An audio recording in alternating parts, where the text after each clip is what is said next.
It is not only elderly people that can teach, children can also teach. Elderly people can never become children again, but children have a chance to become elderly people. Respect them. They have the advantage of time. Elderly people can have wisdom, but there is no time to correct certain mistakes again. But children have the advantage of time. They can be Saul today and become Paul tomorrow. Respect it. I've visited the prison many times, and we have various projects to the prison, and I am inspired sometimes beyond imagination as I see these inmates. Some of them have come to a point where they have admitted their wrongs. Do you know, there was a time that we wanted to help out to bail a few people who had been there for a long time, and the controllers advised us that they have learned from experience that some of these people have no family. They are better off there. Even if you bail them, they will not go because it has become their family. They are better off in that place. So when you sit down with that person and you ask him, what do you have to teach me? He will tell you, listen to instructions. I was teaching, I'm wrapping up now.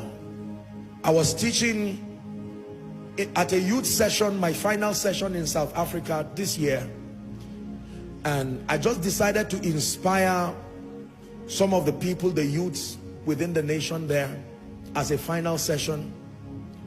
And I just want to borrow an example as I wrap up. And I told them I was going to simulate a discussion between an elderly you and a younger you. If the 10-year-old you meets with the 50-year-old you and they discuss, what will be their discussion? Will it be, well done, you are what I always wanted to be, or something is wrong, I wish I could go back?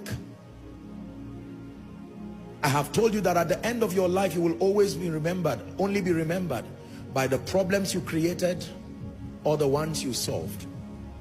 There are many of you who right now are in that conversation. If the 10-year younger version of you looks at the you now, you will watch him bleed, and he says, this is not what I wanted to become. This was not our discussion. What happened? Now that you are alive, you can make the you now to celebrate with the you that is waiting in your 20 years from now. That 10, 20 years from now, you can look back to this version of you and say, well done, I made the wrongs right. I built the relationships. I got my life back in order. I'm praying for you that the 70, 80-year-old version of you will not turn back and watch the younger version crying and say, I kept calling your attention. When you were 30, I said you were missing it, you did not listen. You got to 40, I said you were missing it, you did not listen. Now you are 80 and you are full of regrets. There are many elderly people today who are going to their graves in pain. They made certain mistakes. And watch this. This is the conclusion of my discourse tonight. The man who is sitting today as an overcomer is not always smiling. Sometimes they cry even on the throne because they remember in regret opportunities missed. Some of these principles that they did not adhere to. I was sent by that overcomer to you to tell you the mistake you are making has been made by someone, and the end of it is not joy. You have a chance to correct it now. The lack of wisdom that you are doing now, someone has done it for you already. He finally became an overcomer, but there are things. The man called Abraham, even though he was a patriarch of faith, don't forget, Ishmael came and Ishmael fought Isaac. He still fights Isaac till today. And so the lesson from the overcomer called Abraham is that impatience will always make you give birth to what fights your promise. Make sure you don't just say, I am a seed of Abraham.